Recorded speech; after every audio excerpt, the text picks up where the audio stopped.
باللہ من الشیطان الرجیم بسم اللہ الرحمن الرحیم وبہ نستعین وصلی اللہ علی محمد وآلہ الطاہرین اما بعد فقد قال اللہ تبارک وتعالی فی محکم کتابہ والذی ارسل رسولہ بالہدی ودین الحق لیظہرہ علی الدین کلہ ولو کرہ المشرکون. اما بعد، السلام علیکم جمیعاً ایھا الاخوۃ والاخوات. میری طرف سے تمام دوست احباب منتظرین حقیقی امام زمان علیہ الصلوۃ والسلام، محبین اہل بیت، اہل ایمان کی خدمت میں ہدیہ سلام پیش کرتا ہوں، اور جہاں کہیں بھی ہوں آپ کے وجود اقدس پر سلام ہو. ہماری دعائیں آپ کے لیے سائبان ہیں اور ہم بھی محتاج دعا ہیں. رب ذوالجلال کا ہزار بار شکر بجا لانا چاہیے کہ خالق کائنات نے عالم اسلام کا عظیم ترین موضوع امامت و ولایت و غیبت و انتظار جیسے عظیم موضوع پر گفتگو کرنے کا اللہ نے شرف بخشا اور توفیق عطا کی، اور ہمیں بھی کوشش کرنی چاہیے کہ اس موضوع کا ہم حق ادا کر سکیں، کچھ سمجھ لیں، کچھ سمجھائیں انسانوں کو، تاکہ قیامت کے دن ہم کہہ سکیں کہ فرزند زہرا کہ ہم آپ کے منتظرین میں بھی تھے اور محبین میں بھی تھے اور مبلغین میں بھی شامل تھے کہ ہم نے آپ کے ذکر کو اور اس کی خوشبو کو دنیا والوں تک پہنچایا. عزیزان من، اسی سلسلے کو جاری رکھتے ہوئے آج ایک اور اہم موضوع کی طرف آپ کے توجہات کو مبذول کرانا چاہتا ہوں کہ ایک حدیث ہے امام زمان عجل اللہ تعالی فرجہ الشریف کے شان اقدس میں پیغمبر اسلام علیہ الصلوۃ والسلام کی اور بہت ہی عجیب حدیث ہے، بہت ہی شیرین اور دلچسپ حدیث ہے کہ فرمایا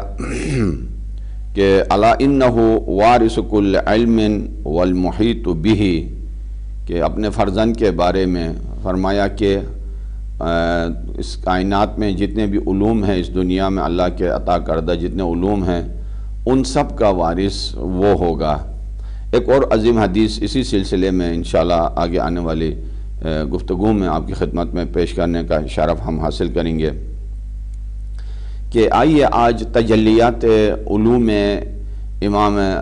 زمان شریک قرآن منجی عالم بشریت کے بارے میں گفتگو کریں کہ یعنی جب پیغمبر اسلام علیہ الصلوۃ والسلام کائنات کی افضل ترین ہستی ان کے بارے میں کہے کہ ان سے بڑھ کر کائنات میں پیغمبر اسلام سے بڑھ کر کسی کا علم نہیں، اس لیے کہ قرآن مجید کے علاوہ پوری آسمانی کتابیں، صحف آسمانی اور علم و حکمت کا ذخیرہ ان کے سینہ اقدس میں گنجینہ الہی کی طرح موجود ہے. اگر وہ کہے، وہ فرمائے کہ انہو وارث کل علم والمحیط بہ، اور ہر علم کا وارث وہ ہے اور ہر علم پر محیط وہ ہیں، تو آپ اندازہ لگائیے کہ اس عظیم الشان حدیث کی روشنی میں امام زمان عجل اللہ تعالی فرجہ الشریف کے علم کا اندازہ اور اس سمندر کے کنارے کہاں کہاں جا کے لگتے ہیں. تو دعاگو بھی ہیں کہ خداوند کریم ہمیں عشق امام کے ہم پیاسے ہیں اور اس سمندر کے ساحل پر ہمیں بھی اللہ پہنچائے، تاکہ ہم اپنے بساط کے مطابق معرفت کے قطرے ان سے حاصل کریں اور اپنی پیاس بجھا دیں. آئیے اس حدیث کو روشنی میں کیا کیا ہماری ذمہ داری بنتی ہے اور کیا کیا ہمیں جان لینا چاہیے. سب سے پہلے نشر جمیع اجزاء العلوم، کہ دنیا کے ہر قسم کے علوم کو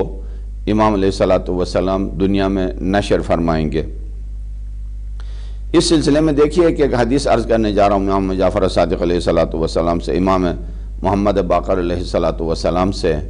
اس سے آپ اندازہ لگائیے کہ حجت خدا کے علوم کا احاطہ دنیا میں کہاں کہاں تک ہے. فرمایا کہ ان آبان ان ابی عبداللہ علیہ الصلوۃ والسلام العلم سبعاً، علم کے 27 حصے ہیں. فجمیع ما جاءت به الرسل جزءان، اور پوری انسانیت کو ان میں سے 2 حصے ملے ہیں، 2 جز ملے ہیں اس علوم کے ذخیرے سے. اسی جز کے ذریعے آدم کا توبہ قبول ہوا، اسی علم کے جز کے ذریعے حضرت ابراہیم خلیل نار نمرود سے کامیاب ہو کے نکلے، اسی جز کے ذریعے طوفان نوح ساحل نجات پہ اترا، اسی علم پیغمبر اسلام علیہ السلام دنا فتح اللہ تک پہنچ گئے، اسی علم کے ذریعے اسرار الہی امام معصومین نے بیان کیے، اسی کے ذریعے ناقہ صالح حضرت صالح نے اشارے سے معجزے کا ناقہ اتارا، نکالا پہاڑ سے، اسی کے ذریعے حضرت عیسیٰ علیہ السلام مردوں کو زندہ فرمایا کرتے تھے، اسی کے ذریعے اسی علم محدود علم کے ذریعے حضرت داؤد علیہ السلام حکم الہی پر یعنی بغیر کسی بینہ اور شاہد اور گواہ کے حق آئیں گے، اور ایک ہی ہاتھ پھیرانے سے ان کے عقل مکمل ہو جائیں گی، اور بعض روایات میں ہے کہ 40 انسانوں کی عقل کی طاقت ایک انسان کے اندر آئے گی۔ اور اس جملے کو اگر یعنی کھول دیا جائے، اس جملے کے اندر، اس نورانی جملے کے اندر جو ذخیرہ ہے معرفت کا، اس کا اگر پردہ ہٹا دیا جائے تو یوں سمجھ لیجئے کہ 1.25 لاکھ انبیاء جس مقصد کے خاطر اللہ نے مبعوث کیا ہے، وہ مقصد یعنی اسی ایک ہاتھ پھیرانے میں امام علیہ السلام مکمل کریں گے۔ اس لیے کہ عقل ہی ہے کہ ما عبد الرحمن واکتسب الجنان، عقل کے ذریعے رحمان کی معرفت حاصل ہوتی ہے، عقل کی نعمت کے ذریعے انسان جنت کما سکتا ہے، عقل ہی کے ذریعے انسان کا ایمان بھی مکمل ہو سکتا ہے۔ تو یہ دوسرا فائدہ ہوا، اور تیسرا آپ کی خدمت میں عرض کروں کہ العلم الباطنی فلا يمكن لمنافق ان يخفى نفاقه علیہ۔ فرمایا کہ یعنی عن حشام ابن سالم عن ابی عبداللہ علیہ السلام، یہ بھی امام سے روایت، امام محمد باقر علیہ السلام سے، بین الرجل علی راس القائم یامر وینہى اذ امر بضرب عنقہ فلا یبقى من الخافقین شیء الا خافہ۔ وہاں امام علیہ السلام کے سامنے کوئی منافق اپنے نفاق کو نہیں چھپا سکے گا۔ سب سے زیادہ انسانیت کو اور اسلام کو جس چیز نے نقصان پہنچایا ہے وہ منافقت کی بیماری ہے، کہ انسان ظاہری طور پر ایمان کو ظاہر کرے، اسلام کو زبان پر ظاہر کرے، اور اپنے آپ کو انسان یعنی جس کو نقصان پہنچانا چاہتا ہے پہلے خیر خواہ بنا کے پیش کر لیتا ہے، لیکن اندر ایک زہر کے مانند ہے، تو پتہ نہیں چلتا ہے انسان کی شکل سے، ان کے باتوں سے، اور چونکہ یعنی چھپی ہوئی بیماری ہوتی ہے، اور اسے طبیب القلوب ہی جان لیتے ہیں، اس سے اس کا علم رکھ لیتے ہیں، لیکن یہ بیماری یعنی چھپ نہیں سکے گی امام زمان عجل اللہ تعالیٰ فرجہ شریف کے حضور، اور اگر وہ چاہیں تو یعنی منافقین کو دیکھتے ہی ان کا سر قلم کر دیں گے۔ بین الرجل علی راس القائم یامر وینہی، اور کہیں گے کہ امام کو بلکہ یعنی آپ یوں کریں، آپ یوں یعنی انقلاب برپا کریں، آپ یہ باتیں کریں، اذ امر بضرب عنقہ، اور اس وقت یعنی امام علیہ السلام اس کی گردن اڑانے کا حکم دیں گے۔ فلا یبقى، اس عالم میں خوف ہی خوف چھا جائے گا، کوئی منافق اپنے نفاق کو نہیں چھپا سکے گا۔ اسی طرح روا عبداللہ ابن عجلان عن ابی عبداللہ علیہ السلام، ایک اور روایت میں فرمایا کہ اذا قام قائم آل محمد علیہ السلام یخبر کل قوم بما استبطنوا، کہ جب امام علیہ السلام ظہور فرمائیں گے تو ہر قوم کو ان کے یعنی پوشیدہ رازوں کا خبر دیں گے، پتہ دیں گے۔ کل قوم، عجیب یہ ہے کہ ہر یعنی اقوام کے اپنے اسرار الگ ہوتے ہیں، ان کی باتیں الگ ہوتی ہیں، اور ان کے دل میں چھپی ہوئی باتیں ہیں، ان میں سے کون اچھا ہے کون برا ہے، اور ہر ایک کے انسان نے، جیسے حضرت عیسیٰ علیہ السلام فرماتے تھے کہ میں تمہیں تمہارے گھر کی باتیں بھی بتا سکتا ہوں، تمہیں یعنی برس کی بیماری سے علاج بھی دلا سکتا ہوں، شفایاب بھی کر سکتا ہوں، مردوں کو زندہ بھی کر سکتا ہوں، اور مٹی سے پرندے اور یعنی جانور بنا کے انہیں یعنی روح پھونک دیتے تھے۔ تو یعنی امام علیہ السلام جب تشریف لائیں گے تو یہ کام بالکل آسانی سے وہ انجام دیں گے۔ چوتھا فائدہ العلم الواقعی، عجیب یہ ہے، وَيَتَجَلَّ هَذَا الْعِلْمُ بِالْحُكْمِ بِلَا بَيِّنَةٍ بِلَا حَاجَةٍ إِلَى بَيِّنَةٍ لِأَنَّهُ يَعْلَمُ الْوَاقِعَ وَالْبَيِّنَةَ قَدْ تَكُونُ عَلَى خِلَافِ الْوَاقِعِ اور عبداللہ بن عجلان عن ابی عبداللہ علیہ السلام قال کہ اگر کوئی کسی کے سامنے کوئی فیصلہ، کوئی کیس یا کوئی جھگڑا لے کے آتے ہیں فیصلے کے لیے، تو آج کل کے دور میں یہی ہوتا ہے کہ یعنی ایک مدعی ہے، ایک دوسرا مدعا علیہ ہے۔ مدعی باید بینہ پیش کرے، بینہ یعنی ثبوت پیش کرے، گواہوں کے ذریعے، خط کے یعنی تحریر کے ذریعے، کسی نہ کسی صورت کے ذریعے۔ اگر نہ کر سکا تو منکر قسم کھائے۔ مثلا فرض کرنے کی کسی گاڑی کے اوپر، پلاٹ کے اوپر جھگڑا ہے، ایک نے کہا میرا ہے، دوسرا کہتا ہے کہ تیرا نہیں ہے میرا ہے، تو پہلے والے کو مدعی کہتے ہیں، دوسرے والے کو منکر کہا جاتا ہے عدالت کے اور عدلیہ کے اصطلاحات کے مطابق۔ قانون یہ ہے کہ مدعی ثبوت پیش کرے، اگر وہ گواہ پیش کر سکا، اگر واقع میں اس کا نہیں بھی ہے، اگر وہ حق نہیں بھی رکھتا ہے، لیکن اس نے شریعت کے میزان کے مطابق اپنا ثبوت پیش کرنے میں اسے کامیابی ہوئی ہے، اس صورت میں یعنی اگرچہ وہ حقیقت میں مالک نہیں ہے، لیکن بینہ اور شواہد اور گواہ اور بیان کے مطابق وہ مال جس کے اوپر دعویٰ ہے وہ اسے مل جائے گا۔ لیکن امام علیہ السلام کی حکومت میں یہ صورتحال نہیں ہوگی۔ حقیقت حال کے اوپر بغیر کسی گواہ کے، بغیر کسی یعنی بیان کے، بغیر کسی انکار کے، بغیر کسی گواہ کے بغیر اللہ تعالیٰ فیصلہ کرے گا، یعنی بغیر کسی یعنی اس کے پریشانی کے امام علیہ السلام فیصلہ فرمائیں گے۔ فرمایا کہ اذا قام قائم آل محمد علیہ السلام حکم بین الناس بحکم داود لا يحتاج الى بینہ، کہ اللہ تعالیٰ اتنا الہام انہیں عطا فرمائے گا جس طرح حضرت داؤد بنی اسرائیل کے انبیاء میں حضرت داؤد علیہ السلام کو یہ طاقت اللہ نے دی تھی کہ بغیر گواہ کے حق کا فیصلہ دیتے تھے، اسی طرح امام زمان علیہ السلام بھی بغیر گواہوں کے بغیر حق کا فیصلہ دیں گے کہ یہ مثلا یعنی یہ مال آپ کا ہے، دوسرے سے کہیں گے آپ یعنی پیچھے ہٹ جائیں۔ یہ اللہ کی طرف سے الہام ہے۔ وَيُخَبِّرُ كُلَّ قَوْمٍ بِمَا اسْتَبْطَنُوهُ وَيَعْرِفُ وَلِيُّهُ مِنْ عَدُوِّهِ بِالتَّوَسُّمِ، چہرے سے ہی پہچان پائیں گے کہ یعنی امام علیہ السلام اپنے دوستوں کو کہ یہ دشمن کون ہے اور ان کا دوست کون ہے۔ آج کل کے دور میں لوگ ان کی باتوں سے پتہ چلتا ہے کہ کسی کا دشمن ہے، یہ کسی کا دوست ہے، یا ان کے کردار سے پتہ چلتا ہے۔ اندر کی حالت تو کوئی آدمی دیکھ نہیں سکتا ہے،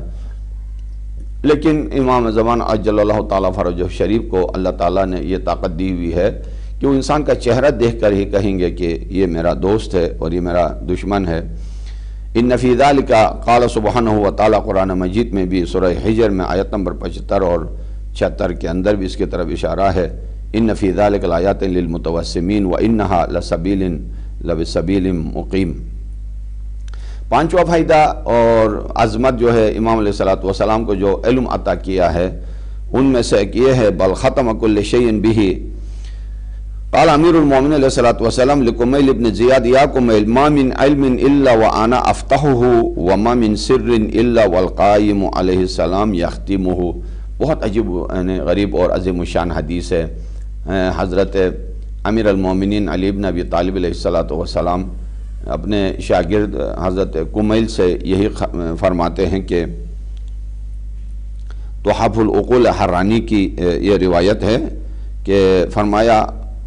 ما من علم الا وانا افتحہ، کوئی علم ایسا نہیں ہوگا الا اس کی چابی میرے ہاتھ میں ہوگی، جس کے دروازے کو، جس کے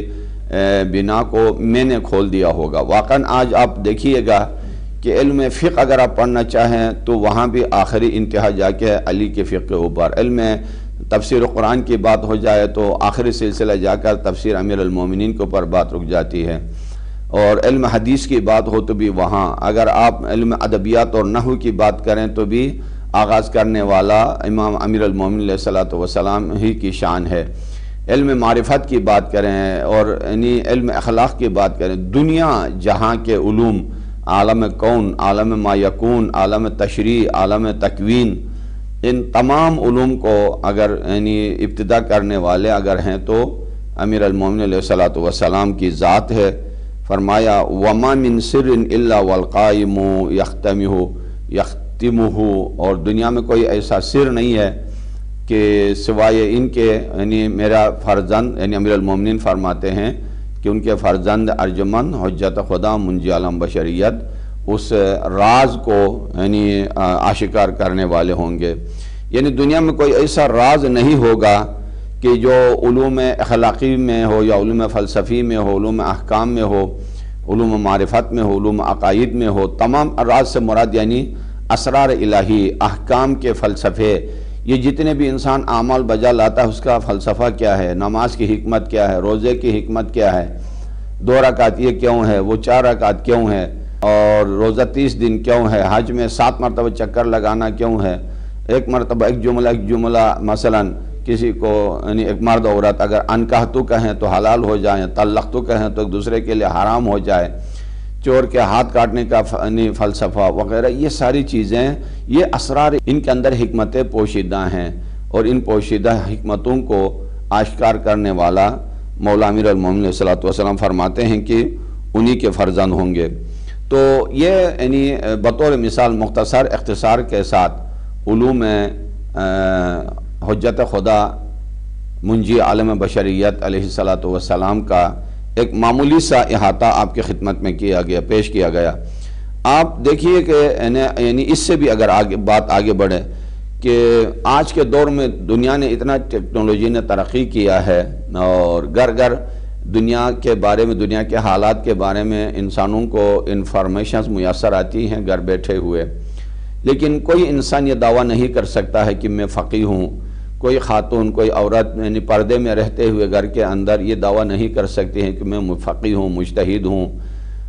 لیکن امام علیہ الصلوۃ والسلام کے زمانے میں علم و معرفت و فقہ و حکمت یعنی ہر گھر میں یوں داخل ہو جائے گی جیسا انسان کے نہ چاہتے ہوئے بھی اس کے گھر میں یعنی ہوا داخل ہو جاتی ہے۔ اسی طرح ہی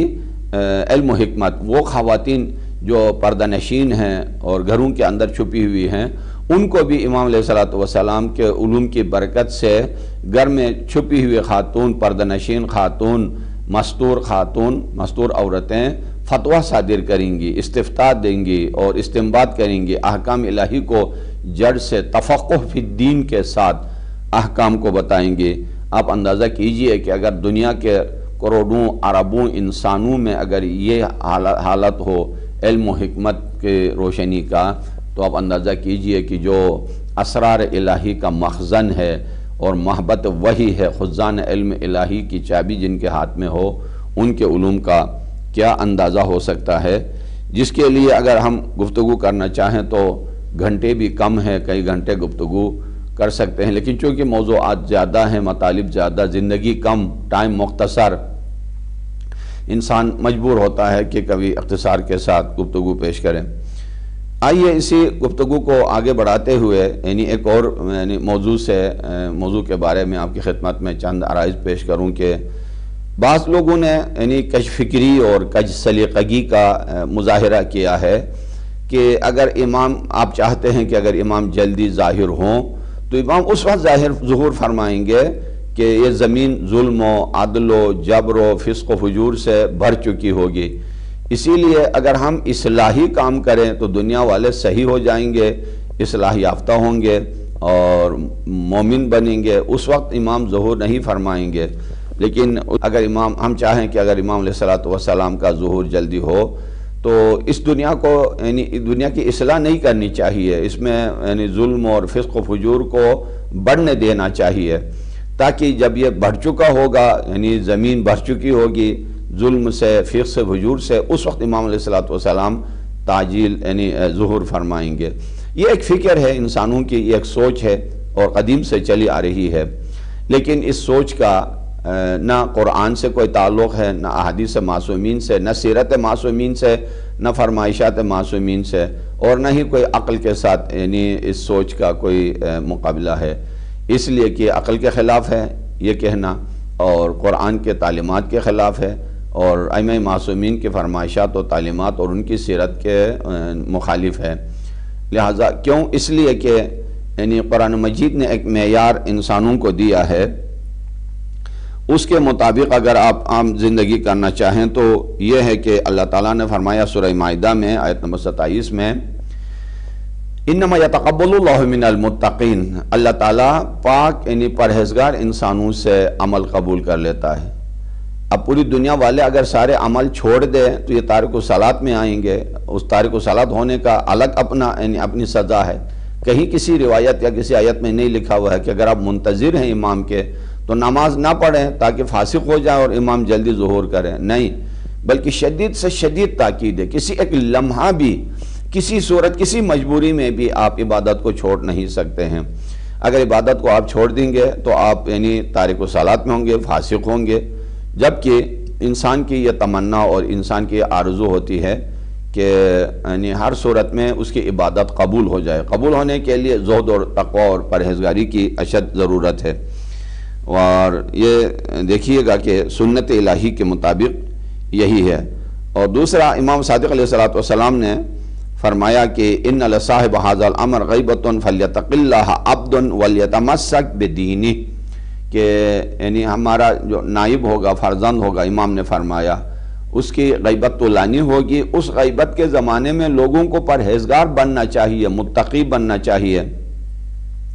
وَلْيَتَمَسَّكْ بِدِينِ، اور اس کے دین سے متمسک ہونا چاہیے. اب دیکھیے گا امام علیہ السلام کا یہ فرمانا ان لوگوں کے اس بات سے کتنا ٹکرا رہا ہے. کون انسان چاہے گا کہ اس دنیا میں ظلم اور جبر بڑھ جائے؟ حتیٰ کافر ملکوں میں بھی آپ دیکھیے کہ نظام کتنا، قانون سخت ہے، عدلیہ ان کا بالکل ٹائٹ ہے. کہ کافر ملکوں میں، حتیٰ کمیونسٹ ملکوں میں بھی وہ نہیں چاہتے ہیں کہ کوئی ظلم ہو، کسی کا حق چھینا جائے، کوئی فساد ہو، کوئی غبن ہو، کوئی کسی کا حق مارے اور کسی کے مال کے اوپر کوئی نظر رکھے. کافر ملکوں میں بھی ممنوعیت ہے یہ، اور اچھا نہیں سمجھا جاتا ہے. تو مسلمان ہونے کے ناطے مسلمانوں میں، اور جو قرآن سے متمسک ہے، جو پیغمبر اسلام علیہ السلام کی سیرت سے متمسک ہے، جو ائمہ معصومین کے محبت کو دامن میں لیا ہوا، دامن کو اپنے ہاتھ میں تھاما ہوا ہے، وہ کب چاہیں گے کہ دنیا میں ظلم و فساد کا بازار گرم ہو. تیسرا جواب ایسا کہنے والوں کے لیے یہ کہ لا یطاع اللہ من حیث یعطا، کہ من حیث یعصا، اللہ کی اطاعت ممکن نہیں ہے جہاں پر معصیت ہوتی ہو. انسان معصیت بھی کرے اور ادھر سے یہ دعویٰ بھی کرے کہ میں اللہ کی اطاعت کرتا ہوں. دونوں اکٹھے نہیں ہو سکتے ہیں. کہ جتنا انسان اللہ کا اطاعت کرنے کے لحاظ سے انسان اللہ کا محبوب قرار پاتا ہے، اگر وہی انسان معصیت بھی کرے تو اللہ کا مبغوض قرار پائے گا. اب ایک ہی انسان مبغوض بھی ہو، محبوب بھی ہو، یہ نہیں ہو سکتا ہے. لہٰذا آپ خود نماز میں ہر وقت یہ تلاوت کرتے ہیں، اہدنا الصراط المستقیم، ہمیں سیدھی راہ پہ چلا، اور اس پہ گامزن رکھ، صراط الذین انعمت علیہم، جن پر تیری نعمتیں آئی ہیں، انعمت علیہم غیر المغضوب علیہم ولا الضالین، نہ مغضوبین کی راہ پر اور نہ ضالین کی راہ پر. یہ مکمل منشور حیات ہے کہ انسان زہد و تقوی کے ساتھ زندگی کرے. کہ اگر کوئی یہ کہے کہ نہیں، انسانوں کو یہ دیکھنا چاہیے کہ اگر ایک لمحہ بھی اللہ کی اطاعت اور عبادت سے پیچھے ہٹنے والے کا کیا حشر ہوتا ہے، کیا حال ہوتا ہے. شیطان کے سارے کرتوت اور اس کا مکالمہ اللہ تعالیٰ کے ساتھ موجود ہے. کہ شیطان سے جب کہا گیا کہ تو آدم کو سجدہ کر، اس نے اپنی برتری، تکبر اور فخر و غرور کا اظہار کیا کہ خلقتنی من نار و خلقتہ من طین، وہ تو خاک سے پیدا ہوا ہے، میں آگ سے پیدا ہوں، آگ برتری رکھتا ہے. اور یہ قیاس بھی کرنے لگا، اور اس قیاس کی بنا پر خود کو بہتر سمجھنے لگا. تو اسے فخر فإنک رجیم کی آواز آ گئی. تو شیطان کہنے لگا صرف بس ایک چیز میں مجھے معاف کریں کہ میں آدم کو سجدہ نہ کروں، باقی اتنی میں عبادت کروں گا، اتنی عبادت کروں گا کہ تو راضی ہو جائے گا. رب ذوالجلال نے فرمایا مجھے تیری رضامندی نہیں چاہیے، میری عبادت ایسی ہو جیسا میں چاہتا ہوں، نہ ایسی ہو جیسا تو چاہتا ہے. دیکھیے کہ یہاں معیار اور امتحان جو ہے شیطان سے اطاعت کا امتحان لیا گیا تھا. عبادت میں وہ پاس تھا، 6000 سال میں 2 رکعت نماز بجا لانے والا، کتنی انہماک کے ساتھ اس نے عبادت کی ہوگی. لیکن جب اللہ نے اطاعت کا امتحان لیا یہاں تو وہ ناکام و نامراد ہو گیا. تو جو عبادتیں اس نے کی بھی تھی وہ ساری ختم ہو گئی. اس لیے کہ انسان وہ عبادت کرے جس سے رب راضی ہو، وہ کام نہ کرے جس سے خود راضی ہو. ہم معاشرے میں یہی چیزیں کرتے ہیں، بہت سارے فیصلے معاشرتی مسائل، ہم نے دین کو معاشرتی بنایا ہوا ہے لیکن معاشرے کو دینی نہیں بنایا، ہم نہیں بنا سکے۔ معاشرے کے رسم و رواج، یعنی وفات کے، یعنی فوتگی کے رسم و رواج، شادی بیاہ کے رسم و رواج، آزاداری کے رسم و رواج، اور اسی طرح سفر کے حالات کے، سردیوں کے، گرمیوں کے ایسے ہیں جو بالکل چھائے ہوئے ہیں اسلام کے اوپر، جو اسلام کے اقدار کے اوپر، جو دینی تعلیمات کے اوپر، یعنی تبدیل نہیں ہو سکی یہ دنیا۔ لہذا ذمہ داری یہ تھی کہ معاشرے کو اسلامی بنا دیتے، ہم نے رنگ دیا، اسلامی رنگ دیا ہے معاشرے کے حالات کو، تو بہت کچھ کام کی ضرورت ہے۔ لہذا ہم یعنی فریاد کر رہے ہیں بارگاہ الہی کے حضور، پروردگار اپنی رحمت سے اس منجی عالم بشریت یوسف زہرا کے ظہور میں تعجیل فرما کہ ہماری نگاہوں کے سامنے یہ بگڑتی ہوئی دنیا سنبھل جائے، اور یہ اس نعرے کے ساتھ ہم اس دنیا کو بدلتے ہوئے دیکھیں، وَأَشْرَقَتِ الْأَرْضُ بِنُورِ رَبِّهَا۔ انشاءاللہ۔ والسلام علیکم۔